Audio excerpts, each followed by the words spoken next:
So, welcome to episode 1 of the Bromage Presents podcast. This is the first time that I've ever done anything like this that's sort of unscripted and it's just a bit off the cuff. So, I don't know exactly how this is going to go, but we're going to give it a go anyway. I've got a few notes down here and I'm just going to talk for a bit, and hopefully we're going to get some interesting points and I can talk about why I'm doing this and what I'm hoping to get out of it, and really what I'm actually really hoping to bring to all of you who listen to this. So, as I said in the beginning, my name's Alex Bromage. It would be a bit weird if it was called Alex Bromage Presents and it was someone else presenting it. So, I'm Alex Bromage. Who am I? Well, I'm 38 years old. I was born in the UK, lived in the UK for the majority of the beginning of my life. I moved to Sweden when I was 28 years old and worked there for nearly 10 years, and then moved to the USA just a couple of years ago. I have a background in mechanical engineering from Aston University, and I also have a MBA in specialising in international business and advanced strategy from Aston University as well. In my career, I've worked all the way through from pharmaceutical, tobacco, other fast-moving consumer goods companies, and now in Tetra Pak, which is one of the largest packaging companies in the world. And I've worked there since I moved to Sweden, and that has taken me up to nearly close to 12 years now there at Tetra Pak. I've had a lot of different roles there, and I've done a lot of different things over the years, and it's been a fascinating journey and one that I'm continuing to enjoy and having a lot of fun with. But I wanted to take it back and try and go to where the values are and why I'm doing this. So why am I just starting a podcast now at the age of 38? Well, I think it's interesting. I've always felt that I've got thoughts and a message that I want to be able to get out there and be able to share with people, and hope that they can pick up on some of those things and it can add value to what they're really thinking about and what they're trying to work on. I always see a lot of inefficiencies out there in the work that I do and the things that I see people working on, and I quite often wish that everyone knew some of the things that I knew, and that I had maybe shared them in a better way, and that they could have picked those up and they could have helped them along the way with what they're doing. And so it's also about informing about some of the things that I feel I know that I can share, not because I'm an expert in them, because I don't really consider myself an expert in anything, to be honest. I consider myself much more to be a generalist, and I know a good amount of things about a lot of different things. Definitely not a deep expert in a lot of things, although some of my colleagues would very politely disagree with that. But that's how I feel about myself anyway. And I really want this to be able to be about a dialogue. So I'm hoping that in future episodes I'll be able to do a lot of questions and answers. I'm a really big fan of helping people and coaching people. I did a long time, a 2-year stint during my time in Tetra Pak, where my main focus was actually working on training courses, and I was delivering problem solving training and other quality tool training inside of Tetra Pak, and that was a huge amount of fun for me, and I learned a lot, not only about problem solving but also about the problem solving systems that are used, but also about how training people is easy and difficult, and how you can get in a lot of reps doing things and you can improve and work on your approach. And that was an area that I dived into very deeply for close to 2 years. That was really fascinating to me. That's one of the topics I'd like to talk about. And another topic that I find very special is around working with supply bases, working in supply chains and looking at supply chain quality. That's an area that I've specialised in on and off throughout my whole career. Being that I've always had to do a lot of work with suppliers, and that's actually one of the main reasons that I was brought to Sweden to work for Tetra Pak, was because of my knowledge of how supply chain should work and how supplier-customer relationships should be, and they should be managed in a good way, which I thank my colleagues in the pharmaceutical industry for teaching me for when I was much younger. I'm also going to bring on quite a few of my friends, is my plan. They're all from a different mix of backgrounds, but I have some entrepreneurs, some friends who, for instance, have recently left their corporate careers in order to be able to pursue their entrepreneurial dreams, which I really respect and really admire, and what they've done is, really fascinating, and I really look forward to sharing that with you all. And I want to be able to make sure that we can have a dialogue about those as well. So I really want to make sure that we leave it open for questions and answers. In the future, I expect when I've got a bit of a better setup here that we'll have some camera angles. We can hopefully have the guys join on phone or even join physically here at my little makeshift studio in the front of my house. And also we will probably want to do it on Instagram Live while we do it as well, so that we can actually field questions live when we're broadcasting, which I think would be really fun. But we'll also take them to be handed in as well, and I'll set up an email address for all of that at some point.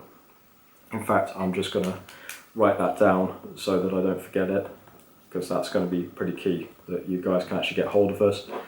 Obviously, you can get hold of me on all the social media platforms. I'm Alex Bromage on Facebook. I have a business page and a private page. I have at Successfully Orientated on Instagram. Now, that is the British spelling, but I'm going to probably change it to the American spelling because apparently no one understands what orientated is, so it's going to be oriented instead, which is even hard for me to say as an Englishman. I'm also on Twitter at Alex Bromage.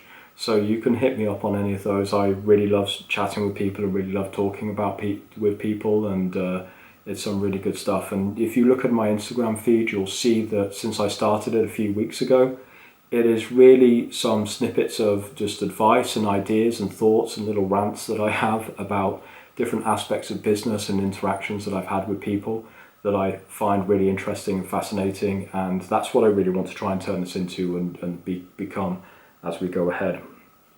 One of the reasons that I chose a podcast format is because I've actually been into podcasts for quite a long time. I've listened to podcasts for well over 5 years. I started out actually when I discovered triathlon, living in Sweden, and I discovered the Zen Triathlon podcast by Brett Blankner, who then went on to become my triathlon coach for a while as well.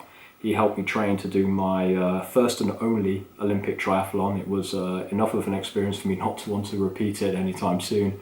But Brett and I had a really great time while I was training for that, and I enjoyed his podcast very well because it was informal yet informative, and it was real. And he was basically just documenting what he was doing as he was going out there, and it was really great to listen to him and be inspired by him. And through Brett, I became aware of Rich Roll and his books, and I read his book, and then I discovered that he had a podcast. And I was and still am, a great consumer of Rich Roll's podcast, which I enjoy thoroughly the majority of his episodes. I don't listen to all of them. I like to filter based on the content and what I think I'll find interesting.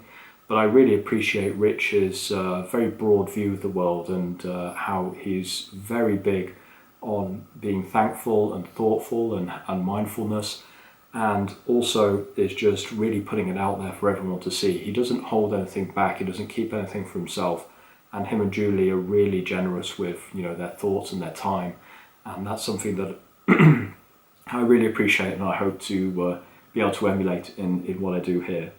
And then through that, I've also progressed through various different areas of podcasting as well, with some of the more financial orientated podcasts like Peter Schiff and Quoth the Raven as well, which I find interesting yet a little bit off the wall at times, but Quoth the Raven's always interesting for a listen if you want some fun, and it's always an entertaining podcast when he has certain guests on, and I find that very interesting because it's a very nice alternative view to what's going on in the world versus the usual media stuff.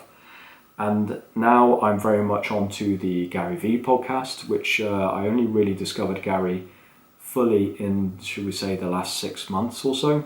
I did discover him a few years ago, but it didn't mesh with me at the time. I don't know whether I was ready to listen to what he was saying or what it was, but his message didn't resonate or mesh with me, right at the beginning, and so I had to give it a break, and now I feel very ready to listen to what he is. I also listen to the Russell Brunson podcast, Marketing Secrets, and also the Jocko Willink podcast as well, which I find the Jocko podcast is fantastic, and him and Echo do a great job, and I love listening to those long form deep dives into the different books that he goes to. I'm not a military guy. I come from a military family on my mom's side, but it wasn't for me, and but I have a great respect for the guys that go through that, and then to learn more about it and more in depth as to what they go through and what they learn on their journey through Jocko's podcast, and then the lessons that apply into his leadership and into his books, which I read his books quite a while ago as well,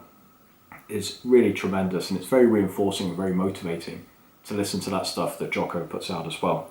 So if you haven't ever listened to the Jocko podcast and you want to learn more about, accountability and leadership and also parenting, both him and Gary Vee, I think, talk really knowledgeably and really humbly about what it is to be a parent and how to be a parent. Jocko's actually written a whole series of books about it, which is just brilliant. I haven't read them yet, although I should do, because my daughter is just turned 8 months old last week, so it's probably good that I do that.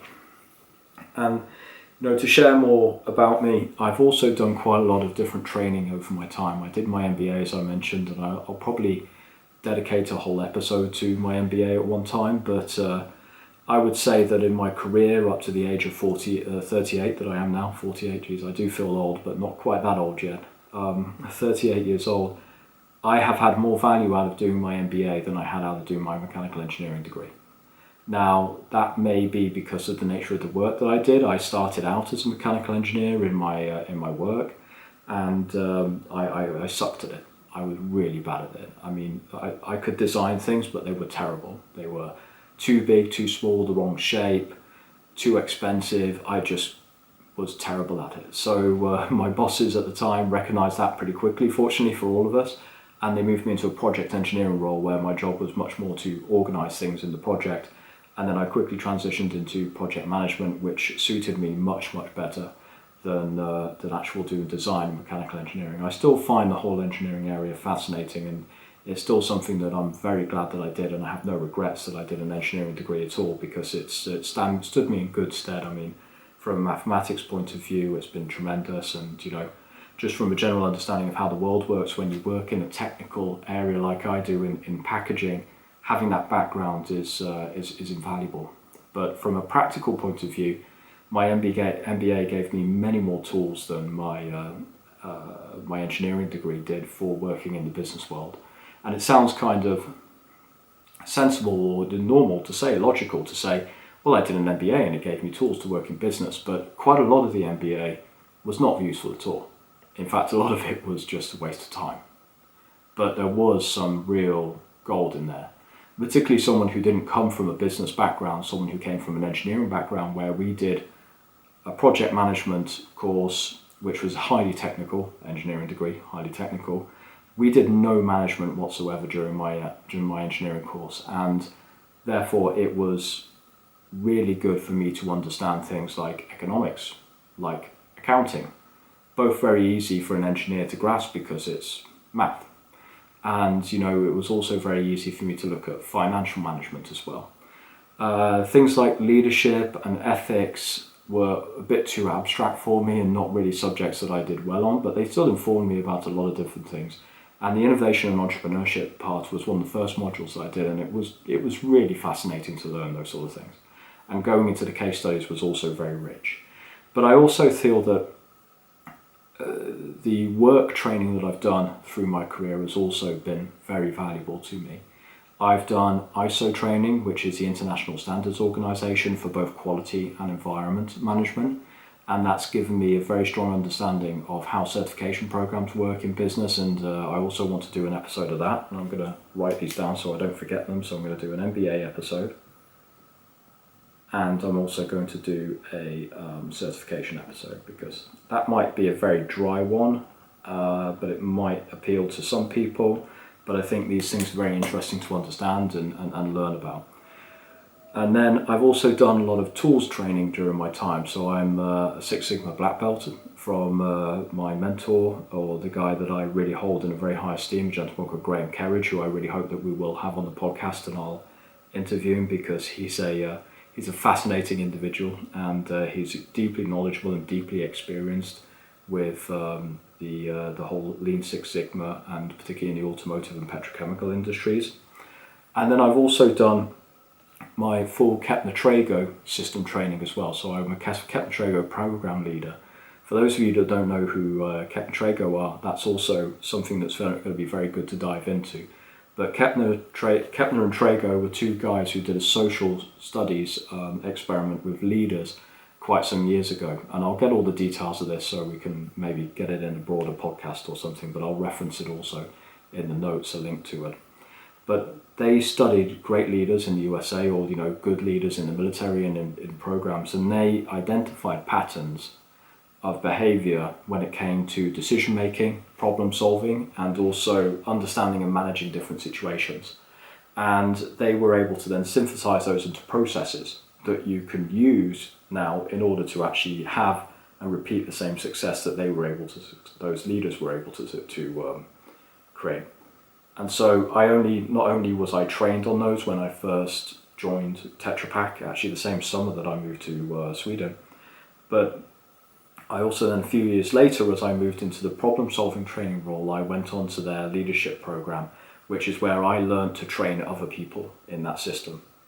It was a 2-week intensive course in Princeton, New Jersey, and that also gives me a good segue into how I met my wife, which I will go into another time. Not on the course, I will add, but while I was in New Jersey training with Captain Trago, that's when we met. And I really wanted to understand these well, and it was an intense course, and we went through it, and it was a real eye-opening experience, both personally and technically, learning these tools to a great depth where even today, even though I don't use them every day, in fact I barely use them every month, I can still remember pretty much exactly how to use those tools and how to use them effectively and how to facilitate people through them. So it gave me a skill set that is almost irreplaceable for the rest of my career, which was very valuable. It wasn't a cheap training course, but it was highly valuable. And I can't really emphasize enough how valuable learning tools and using those sort of tools on a regular basis, but learning them to a depth where you can really understand them is, and how it helps you synthesize situations of complexity and complex decisions or complex problems into ones that become relatively easy to solve after that. And that can be so valuable, and it can speed you up. And always, one of the things that I've learned during my time in business is the person who is more rational in their approach and more data driven in their approach, and the way that therefore they present the decisions and the rationales that they have for wanting to do something, will always win out versus the person who is just presenting that they're going with their gut. Now, if you have a gut decision and you can back it up well with the data and you can rationalize it using these tools retrospectively, you're very rarely going to get found out for it being different, because in reality, it's still better than how most decisions are made in business. I wouldn't say it's symptomatic to any particular organisation, and I'm certainly not going to talk in too much specifics about what things are in Tetra Pak, but I see it a lot with external companies and smaller companies particularly, where they're driven purely by emotion. And whilst I'm not someone who buys into the quarter by quarter, results management, and I'm very thankful that Tetra Pak isn't a company that's orientated around that, and one of our values and one of our core beliefs in Tetra Pak is taking a long-term view to how things should be. But I see it a lot in other companies and that I work with, that's the case, and that's how they drive things emotionally and on a very short-term result basis. And everyone knows, and business theory tells us in all cases, that just is not the right way, and that is not the right way to deliver shareholder value over the long term, and it's not the right way to act as a corporate system over the long term as well. And that's probably something else that we can go into in more depth as well. So I've talked for about 19 minutes now, 20 minutes, and I think this is a good time to wrap up the first podcast. Hopefully you've got a flavour for who I am and why I'm here, and some of the things that I hope to share. I'm really interested to hear what everyone thinks about this, and to get your input and ideas on what I could talk about, and some different subjects. I'm going to, in the next podcast, probably talk about some of the people I'm going to get on on here to talk about, so you can be excited about some of those. But as I said, I've got some friends who are entrepreneurs. I've got some friends who own their own businesses but probably don't describe themselves as entrepreneurs because they're in skill-based businesses. And I want to try and bring a whole gamut of all those people on, so that we can talk to them and understand, what inspired them to take the journey that they've taken, and what they learned along the way, and what advice that they would give to someone who wanted to pursue a similar journey. So thanks very much for listening. I really appreciate it. I hope I brought you some value even here in the first episode, where I've basically just been talking about my experiences on a very broad level. But let me know what you think, and I look forward to talking to you all again tomorrow. Thanks very much. Bye.